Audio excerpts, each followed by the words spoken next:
Good evening, everyone. My name is Jim Hanley. I'm the Dean of the College of Dental Medicine at the University of New England, and I want to welcome you all, but most importantly, I want to now welcome our class of 2018. If you would all stand, please.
So before we start, we have a wonderful treat for you. We have members of the class of 2018, a small number of them, called the Dent Notes, who are going to come up on stage and sing the Star Spangled Banner. So welcome the Dent Notes.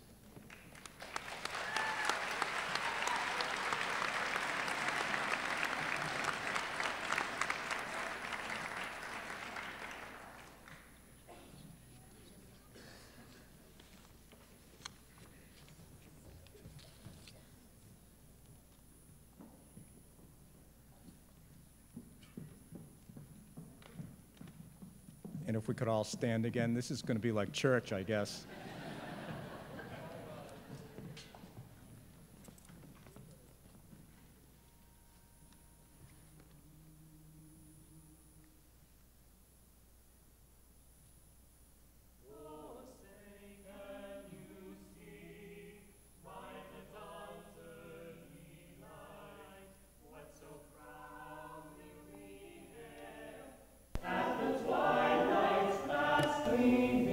Whose broad stripes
So I guess I'm now supposed to say play ball?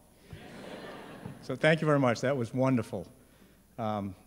Just some of the talents that we have in our student body. Anyway, before we start, I'd like to welcome you again, especially the parents, families, friends of the D 2018 class. Also, our illustrious faculty. We have full-time faculty on stage, some of our part-time faculty, and biomedical science faculty sitting in the first row down there, and the staff of the College of Dental Medicine. You know, we get to wear the white coats and walk around and think that we're important, and you know, places don't run without the support of the staff. So I always joke that I'm reminded how important I am every day when I come home. So, laugh. But most of all, I want to welcome the class of 2018 to the second annual White Coat Ceremony. This is a passage, you've been here for some 10 weeks now. It's remarkable the progress you've made in 10 weeks.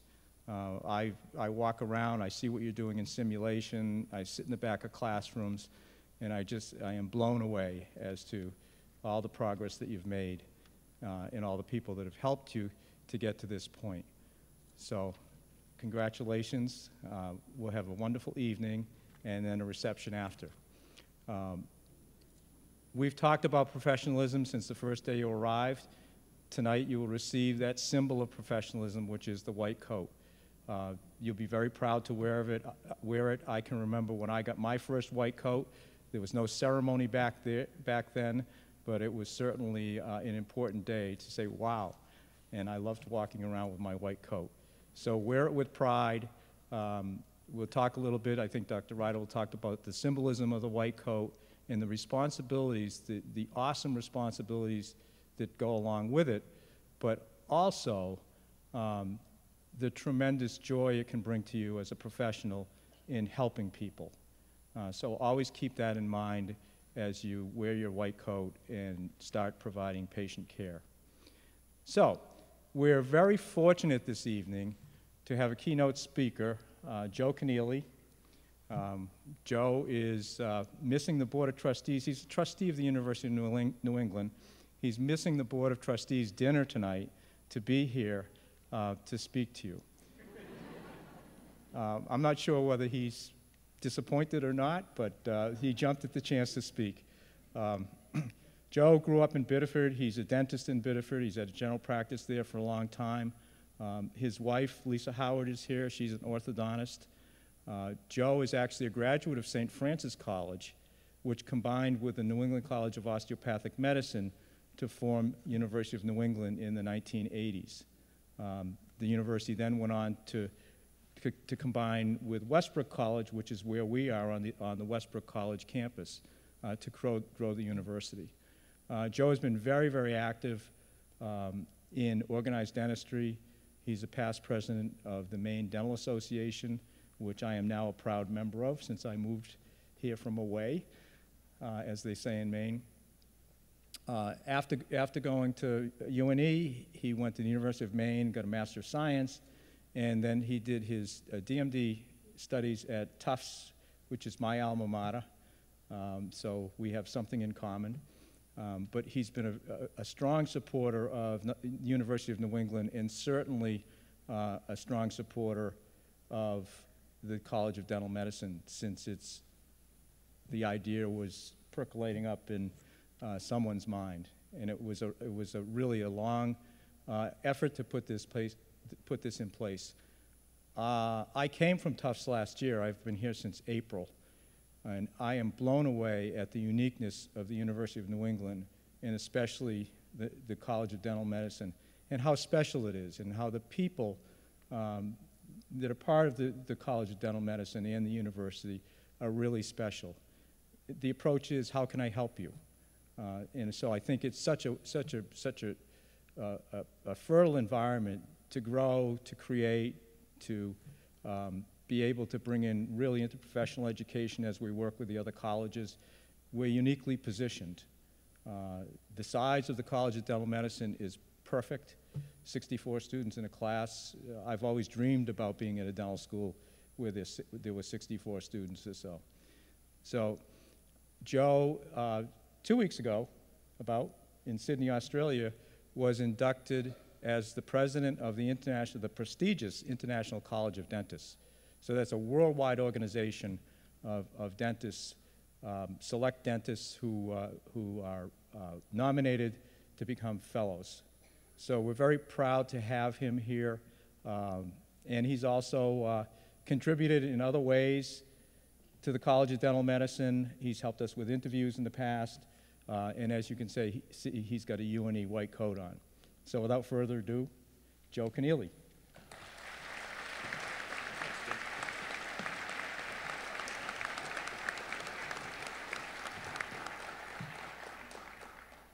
Well, thank you. That was really too much. I'm really just your basic Biddeford townie. But it is my pleasure to welcome the class of 2018 into the clinical phase of your careers. And I do bring you the greetings of the International College of Dentists, which is the largest and oldest honor society for dentists in the world.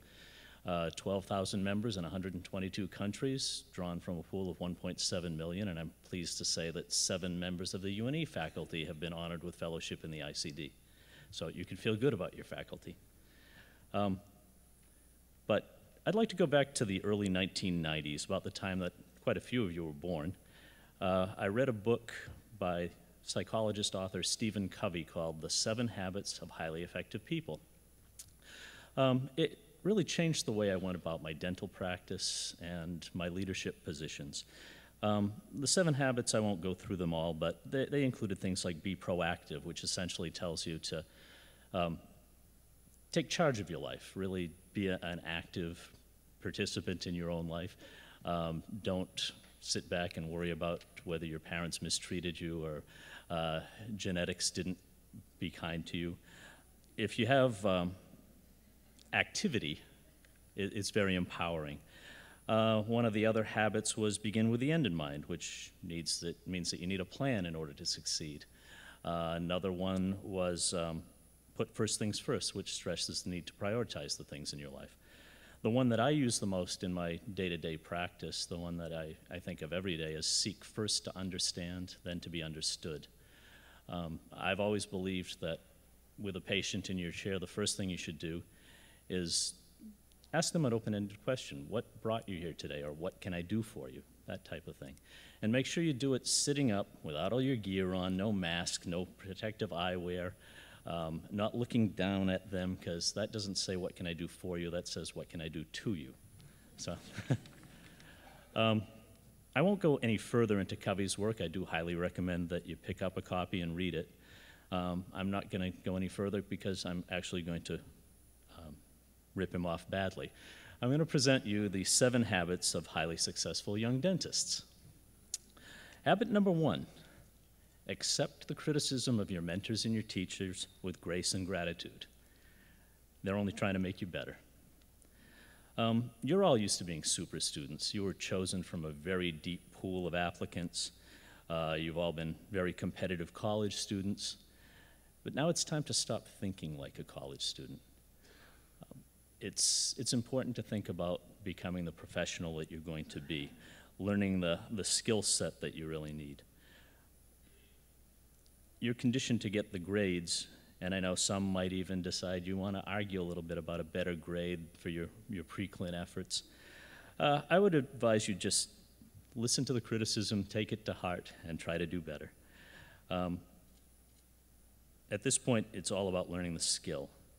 Just remember that there are 62 dental schools in this country, which means that every year 62 dentists graduate who are last in their class in dental school. And you know what they call them? Doctor. And you know how they do in practice? If they take their clinical skills to heart and really learn the skills you need to be a professional, they'll do fine.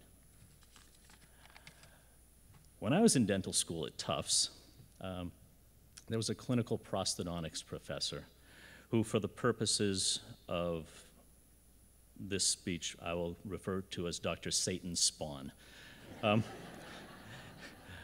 I figured he lived in a crypt below the school, and he only came out to torture me during the days.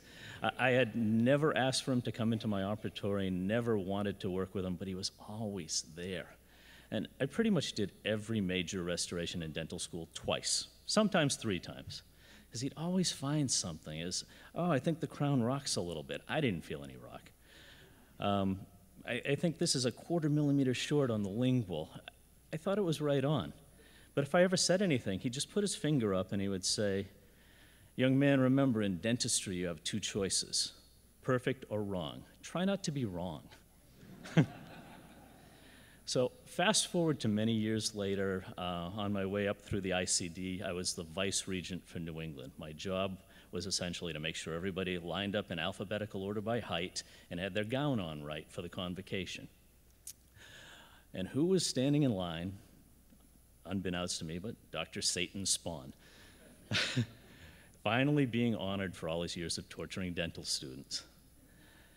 I took a deep breath, I walked over to him with the gown to put it on, and he gave me a big hug, and he said, "My favorite student." You could have knocked me over with a feather. I said, "Your favorite student? I thought you hated me." He said, "What made you think that?" I said, "You made me do everything twice. You never liked anything I did in school. You tortured me." You know what he said? He said, "Oh no, I made you better." So, number 1 is accept the criticism of your mentors and teachers with grace and gratitude. Habit number 2, use emotional intelligence. Sure, you're all wicked smart, as we say here in Maine. That's only going to take you just so far with your patients. And if you start walking into a treatment bay using your intellectual intelligence, using all that newfound dental terminology that you're learning so well right now, you're basically going to confuse your patients on a personal level, and you're going to fail to create a bond of trust with them. Patients come to you with all kinds of emotional baggage that have nothing to do with you, and they're going to speak to you on an emotional level. That's not the time to come back with a logical response, even though that's your natural inclination as a dentist. If, for example, a young mother with some missing teeth comes into your chair and tells you she's missing the teeth because the babies took the calcium out of her teeth when they were being formed in the uterus, you may know that there isn't enough calcium in all 32 to even make a femur, but you can't say that. What you have to say to get the right answer is have a conversation. Find out why the patient thinks that way. Find out what her own beliefs and values are regarding her situation. And only then will you be able to help her. So use your emotional intelligence. Habit number 3, keep the well-being of the patient in your chair first and foremost in your mind at all times. If you can train yourself to do this, I promise you're never going to have to worry about paying off your student loans or where your next meal is coming from. I heard this first from the dean of my dental program at Tufts, Dr. Robert Shira, past president of the American Dental Association, and a former brigadier general in the Army who scared the heck out of us. But it was the best advice that I ever received, and it's proven very true. I came out of school with a huge debt for the early 80s, $80,000, at a time that crowns were $200 a piece and a 3-surface filling was $30. I didn't think I was ever going to dig out of it, but I built a practice that tried to put the patient first and foremost, and you know what? It has worked out. You just have to trust me on this. Habit number 4, make the investment to belong to organized dentistry. Not just the financial investment, but the time investment and the personal commitment. For you now, I would say belong to the American Student Dental Association. Try to participate in their tri-regional meetings if you can. Meet other students from other schools and network with them. You'll be amazed at the information you get from networking with other professionals. Most of my best ideas over the years were borrowed from other dentists. When you become a dentist yourself, join the American Dental Association. The ADA is the voice of the profession and in the government, and it can be your voice if you participate. It provides wonderful services geared toward the needs of dentists. And believe me, nobody understands what it's like to be a dentist than another dentist. People say the most outrageous things to you when you're a dentist. Even our compliments are awful. I mean, try this. I was dreading this for a month, but it wasn't anywhere near as bad as I thought it was going to be. Try having your blind date say that after you come back from the date. You know, it's just weak compliments. The camaraderie of your colleagues can help you maintain perspective, so join organized dentistry. Habit number 5, smile in the face of adversity. Things don't always work out the way we'd like them to work out. Sometimes you're going to have to deal with a problem that you just didn't see coming. Learn to kind of take a deep breath, give yourself a moment, and then smile to get yourself prepared to deal with the issue. Smiling has a centering effect on a person, and it's viewed as an expression of kindness. It's a simple habit that's going to help you get through the tough times. Habit number 6, be willing to put in the extra hours that it takes to be a true professional. Remember that being a professional is more than a 9-to-5 job. Your status gives you certain rights and privileges within our society, but it also comes with responsibilities to give back to society. You're expected to be an active member of your community. And that activity can be presented in a number of ways. Coach or sponsor youth sports. Volunteer at health fairs, Missions of Mercy, or other free care venues. Provide prenatal education for young mothers. Volunteer at a local theater group or participate in any local activity that interests you. It doesn't really matter. Go to your local dental society meetings and interact with other dentists. I know you might want to get home to read the kids a bedtime story, but on some nights that just isn't going to happen. That's part of being a professional. The kids, by the way, will be fine till they're about 12 or 13 anyway, but then after that, all bets are off for a while. Habit number 7, be a lifelong learner. Understand that your dental degree is going to make you a safe beginner and little more. Where you take that from there is up to you. After over 30 years of dental practice, I can safely say that there's nothing that I do in my daily practice that I was taught as a student at Tufts. Technology has made such differences. Tufts laid the foundations that allowed me to grow and improve, but the skills that I learned there have been eclipsed by scans instead of impressions, better and stronger bonding materials, devices to help in cancer screening, lasers, computer-assisted everything. Everything that I do in my practice right now, I learned after dental school. I would say look for a mentor or two. Some of mine were Gordon Christensen, Frank Spear, Peter Dawson, and the academies that they found that are still going strong. You can check them out online. Pick the areas of your own interests or strengths and pursue them, and take courses to shore up a weakness. But please keep learning new skills. Keep up with the times and with technology. Patients notice the dentists who don't, and not in a positive way. You're entering a wonderful profession that offers enormous opportunities for growth and development as you go forward. It's my honor to welcome you into the clinical phase of your training. Enjoy this special evening.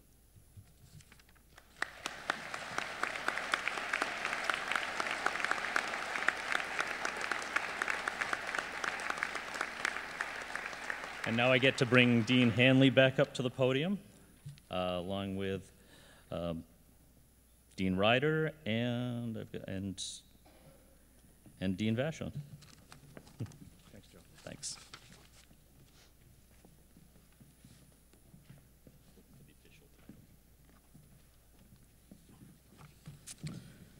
Thank you for the advice, Dr. Satan Spahn.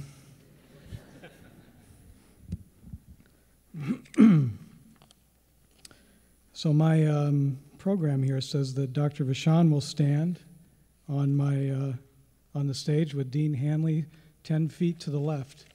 You guys want to count that off?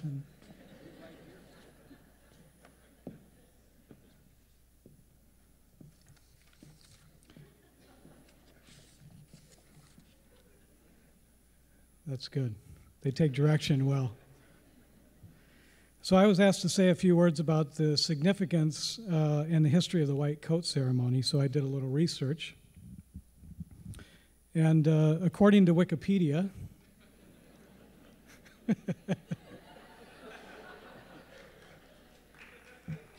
see, so that's an inside joke for those of you, because we don't like the students to use Wikipedia because it's not sufficient evidence. but I did go to Wikipedia. The white coat ceremony is a relatively new ritual in some medical and healthcare programs that marks the transition from the study of preclinical to clinical patient care. In our program, for example, students are introduced to the patient clinic in the first year. Now that means they start by just treating each other. We don't really let them loose on real patients with lawyers until the second year. But they still get their white coat in the first year. But we do take the white coat ceremony seriously, however, and it does represent important symbolism. The white coat ceremony marks the beginning of a lifelong professional and educational journey. It is the traditional symbol of compassion and professional training, clinical excellence, and serves to remind us of the privileges and duties that we have as dentists and the responsibilities we have to service to the public. So, without further delay, I'll begin the presentation of the white coat presentation. Our class of 2017 representatives will lead the class of 2018 to the stage. I'll be introducing each student as they proceed to the center of the stage to receive their white coat from Dean Vachon, and then on to Dean Hanley. Then we'll shake the student's hand and pause for photographs. Guests are welcome to come forward for a photo opportunity. I will ask that the audience please hold their applause and yahoos until the students have returned to their seats. And so will the first row of student doctors please rise and approach the stage.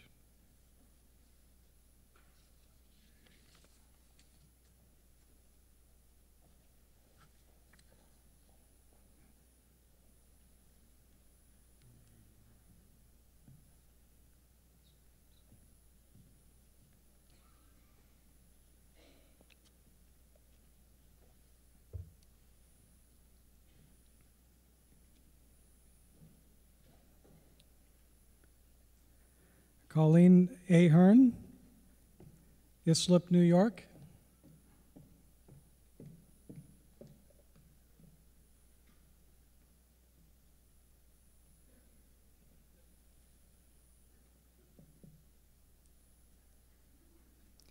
Caitlin Allen, Reading, Pennsylvania.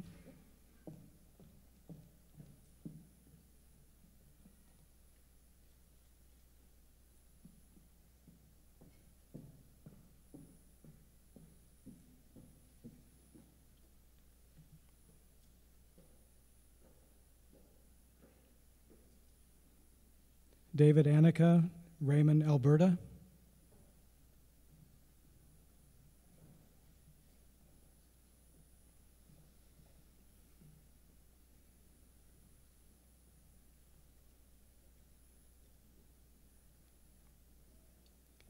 Kirsten Barrett, Nashua, New Hampshire.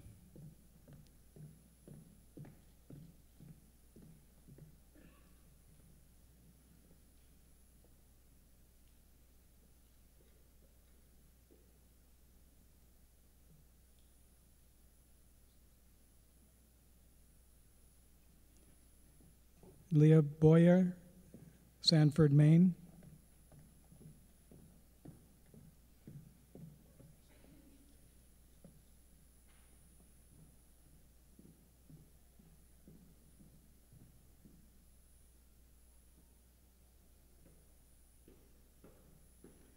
Robert Belanger, Clinton, Maine.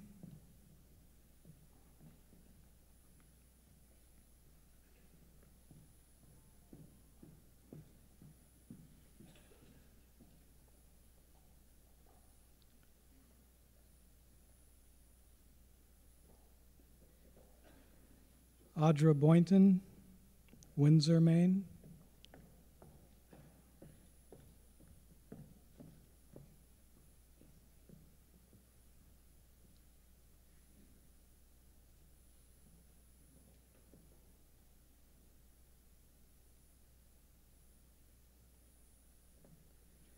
Megan Bradley, Newbury Point, Massachusetts.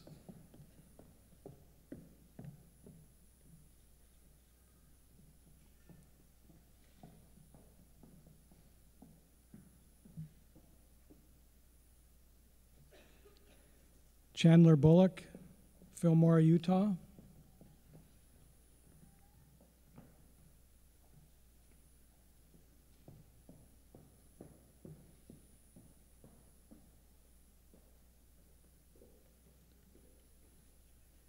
Christopher Burns, Dayton, Ohio.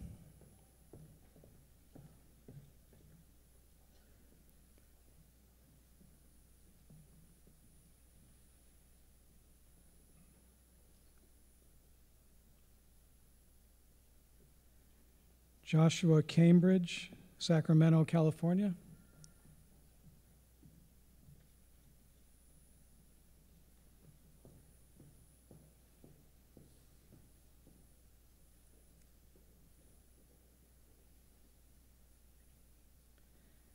Ben Kostowski, Vancouver, British Columbia.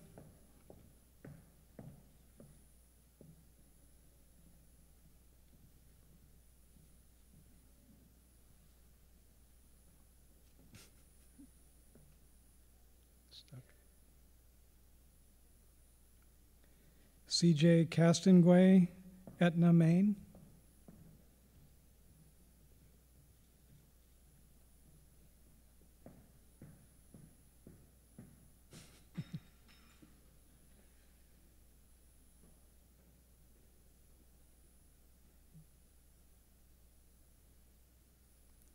Anuja Chumblay, Martinsville, Virginia.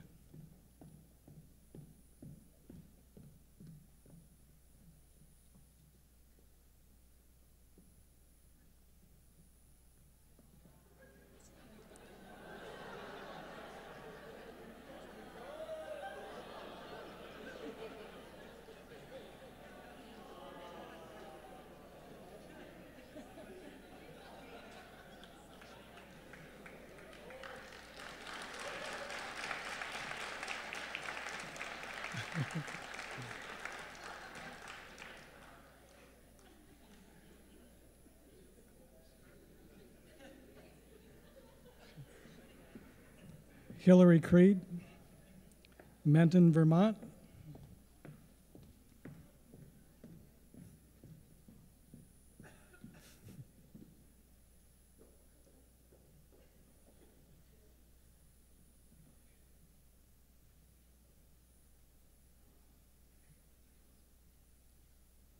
Maeve Daly, Ann Arbor, Michigan.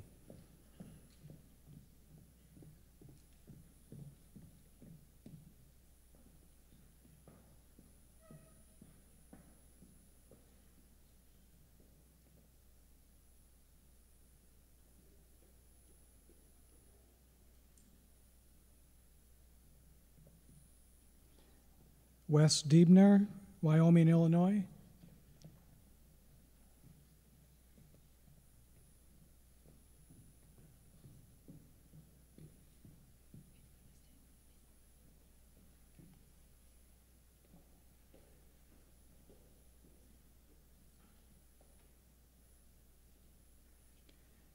L. Donnelly, Edgewater, Maryland.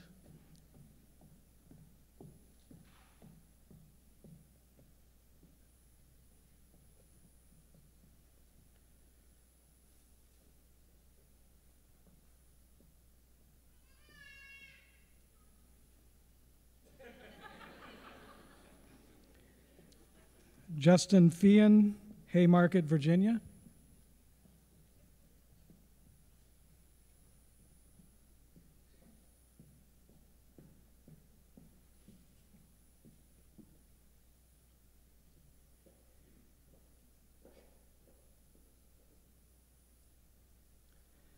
Tyler Gagnon, Sabattis, Maine.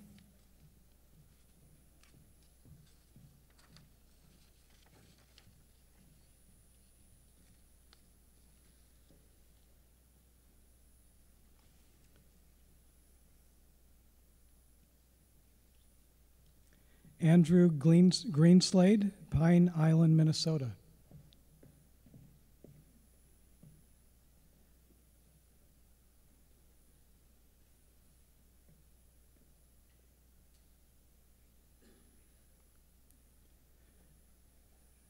Nicholas Guy, Hollywood, Maryland.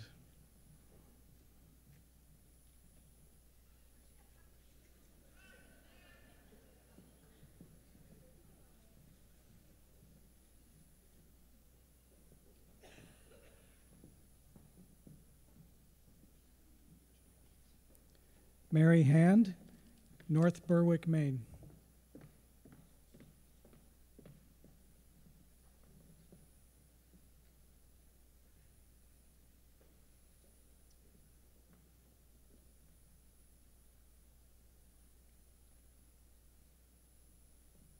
Andrew Harvey, Portsmouth, New Hampshire.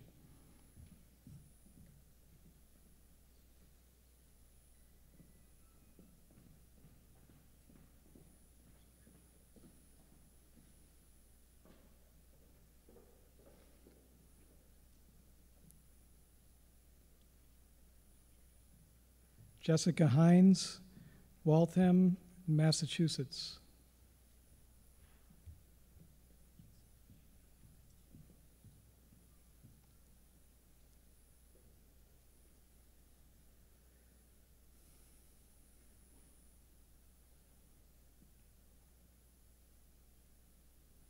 Michael Holbert, Ogden, Utah.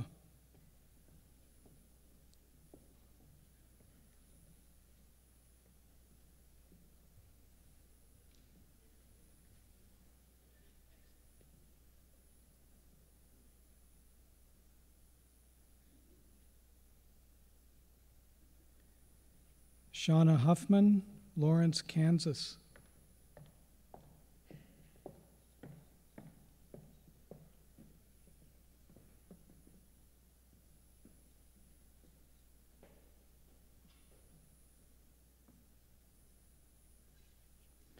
Emily Elizabeth Hyatt, Cary, Ohio.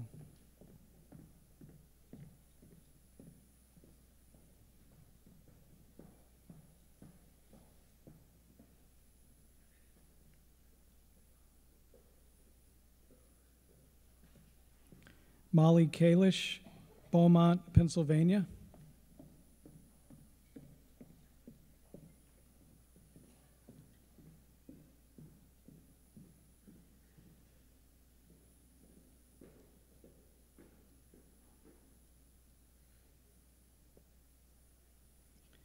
Priya Chandrakant Katwala, Bloomingdale, Illinois.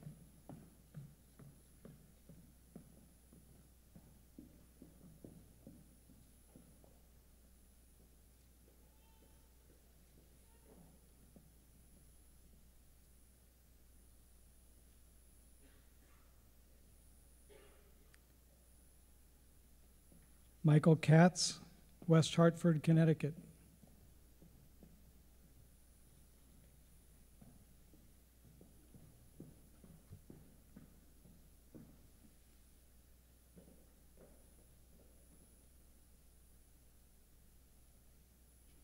Luke Robert Klinker, Waterville, Maine.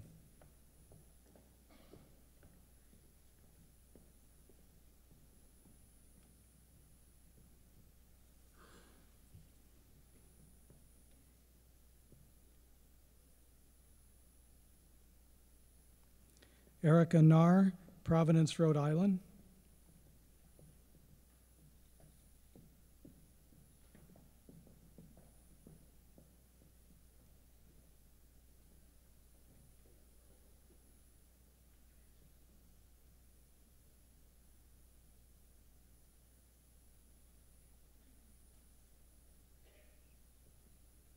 Swati Krishna Kulkarni, North Brunswick, New Jersey.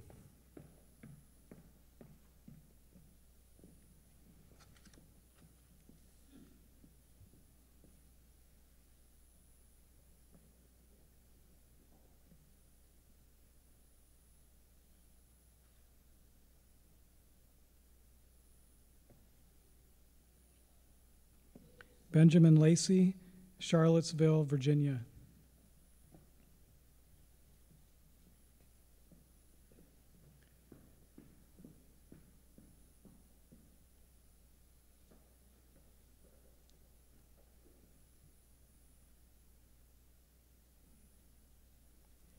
Alex LeClaire, Chesterfield, New Hampshire.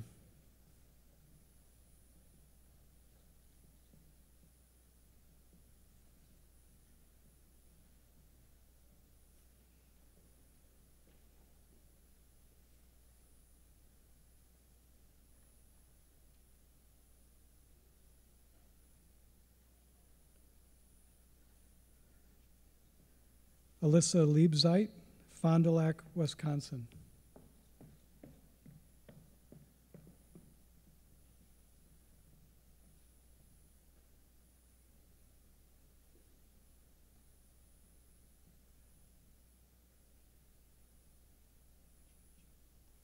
Christopher Logan, Chelsea, Maine.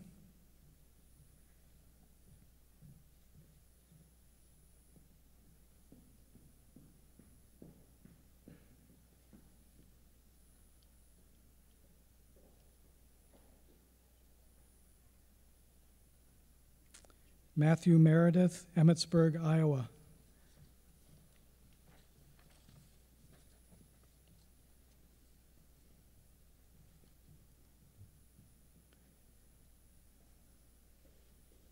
Go Hawkeyes. Sorry, it just came out. Kate Morey, South Portland, Maine.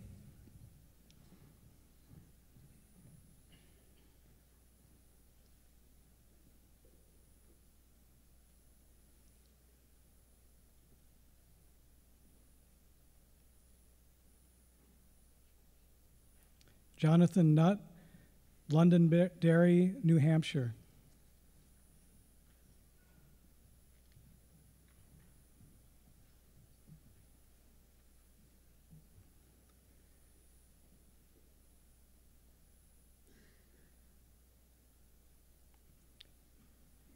Peter Pellegrini, Kingston, Massachusetts.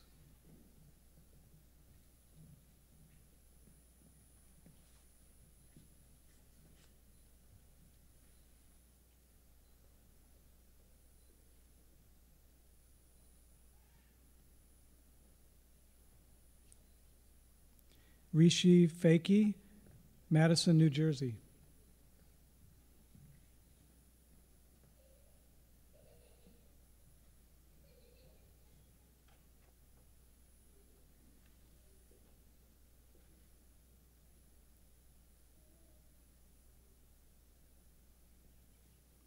Tara Prasad, Lincoln, Rhode Island.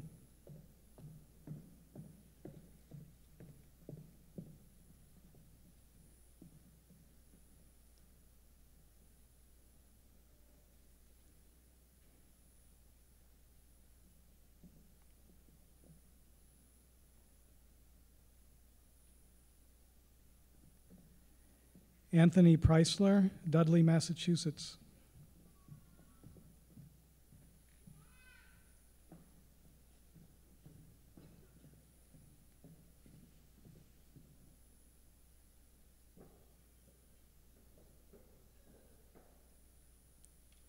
Zachary Regan, Kennebunk, Maine.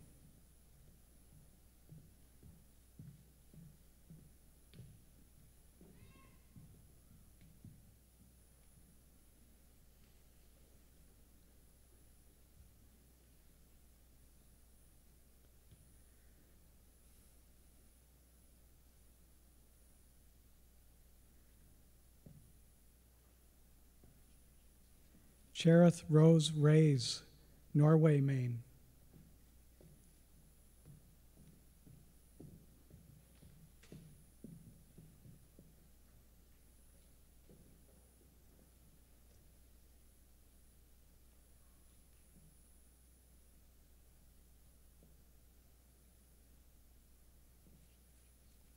Benjamin Roberts, South Kingston, Rhode Island.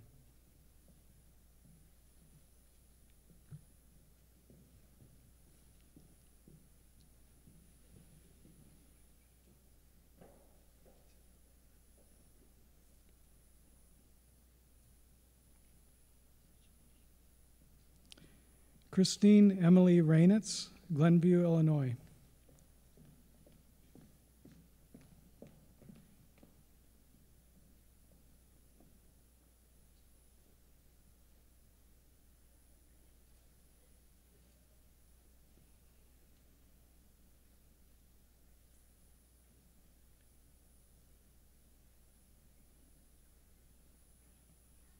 Ryan Solomon, New Berlin, Wisconsin.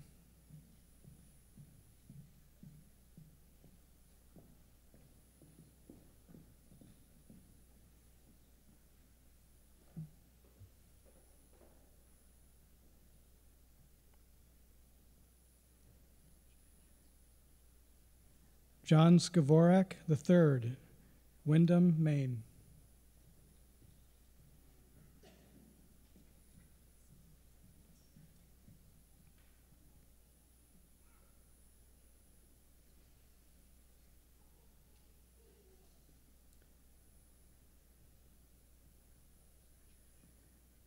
Jessica Pillsbury Smith, Sydney, Maine.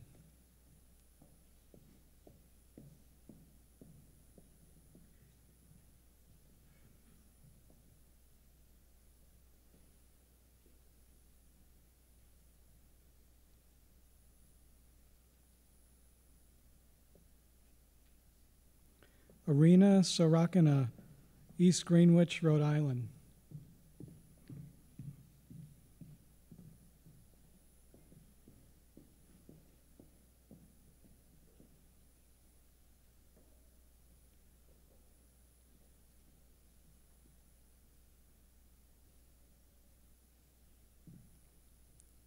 Shadbeh Tagazetti, Winchester, Massachusetts.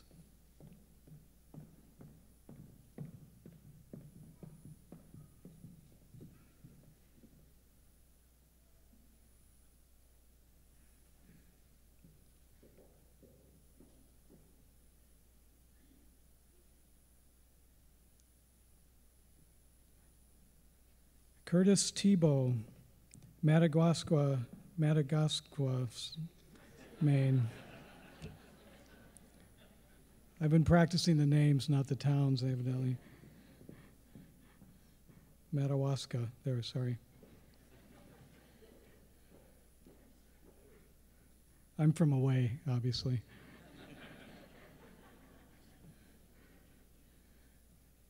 Francesca Vargas, Nashua, New Hampshire.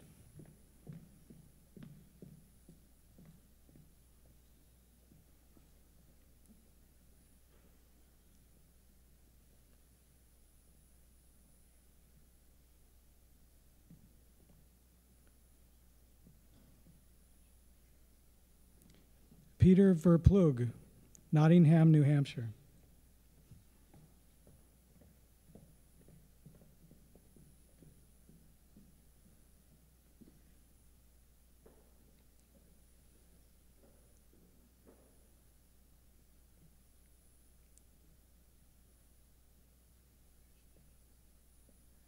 Daniel Waller, Heartland, Wisconsin.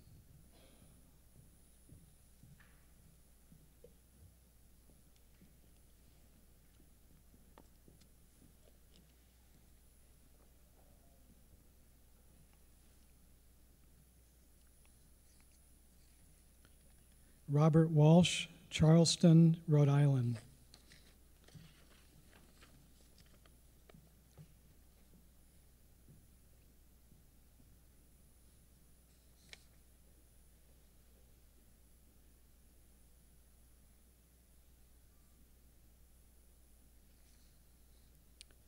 Corey Wells, Jay, Maine.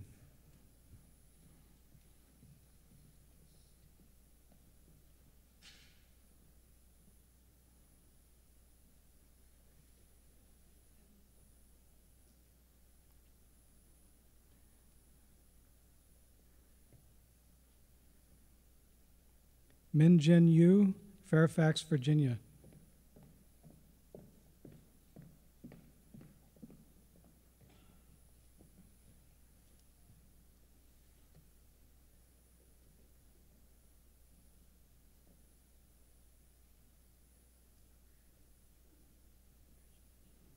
Alexandra Zach, Syracuse, New York.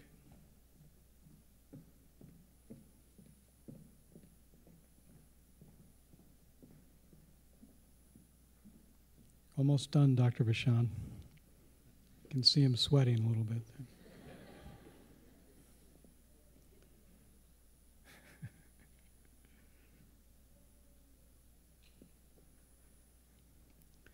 Salome Zangaladze, Morristown, New Jersey.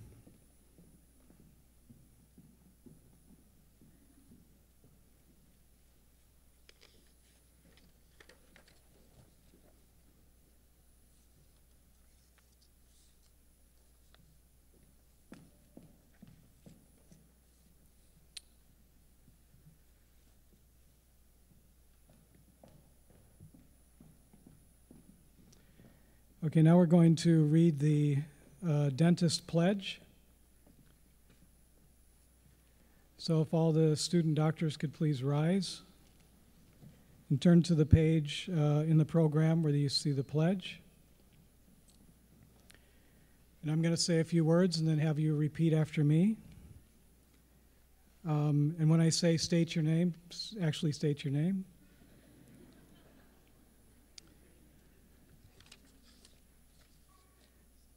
Okay, we ready? I, state your name. State your name. Okay, good. As a member of the dental profession,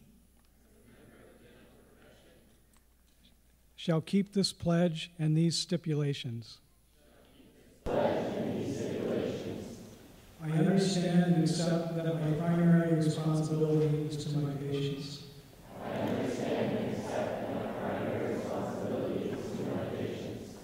And I shall dedicate myself to render to the best of my ability. And I shall dedicate myself to render to the best of my ability. The highest standards of oral health care. And to maintain a relationship of respect and confidence.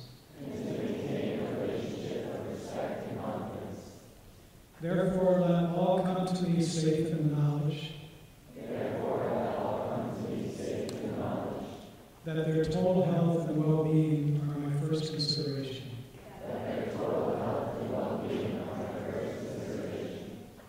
I shall accept the responsibility that as a professional.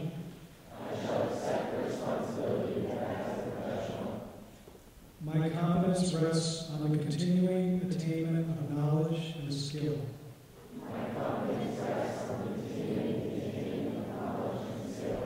In the arts and sciences of dentistry. I acknowledge my obligation to support and sustain. The honor and integrity of the profession.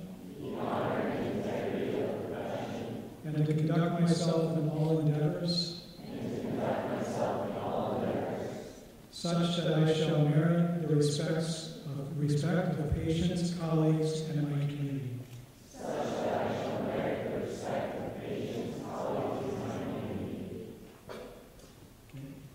I further commit myself to the betterment of my community. For the benefit of all society. I shall faithfully observe the principles of ethics. And the code of professional conduct set forth by the profession.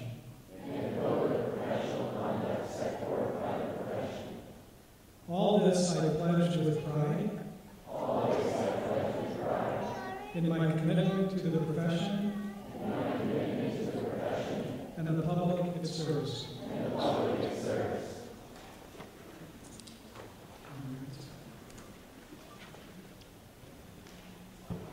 I'm going to bring back Dr. Hanley.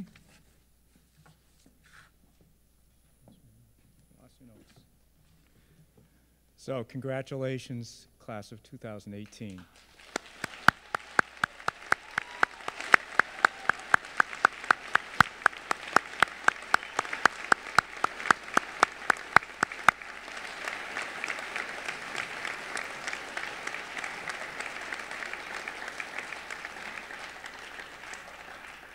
And please be seated.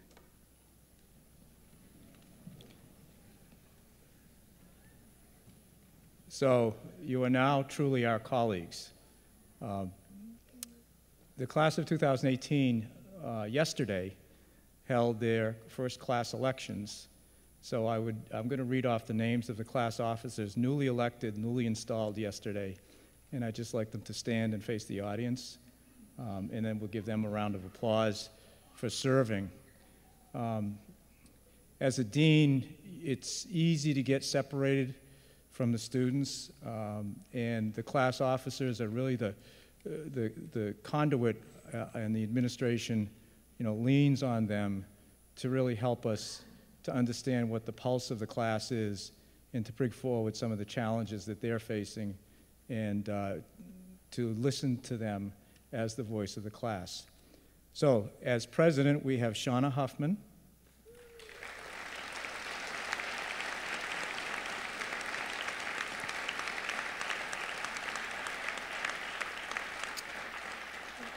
Vice President Andrew Greenside.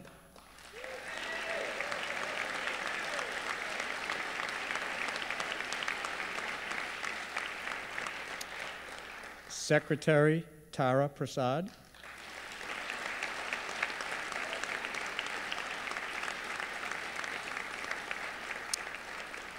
And as treasurer, Rishi Fakey.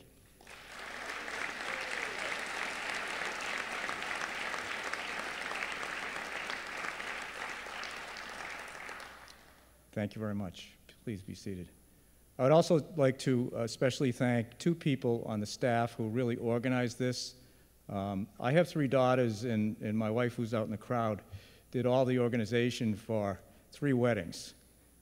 This really is like putting a wedding on. So I'd really like to recognize Isaac Stickney and Megan Sullivan for all the work that they put into this joyous occasion. So Isaac and Megan, thank you.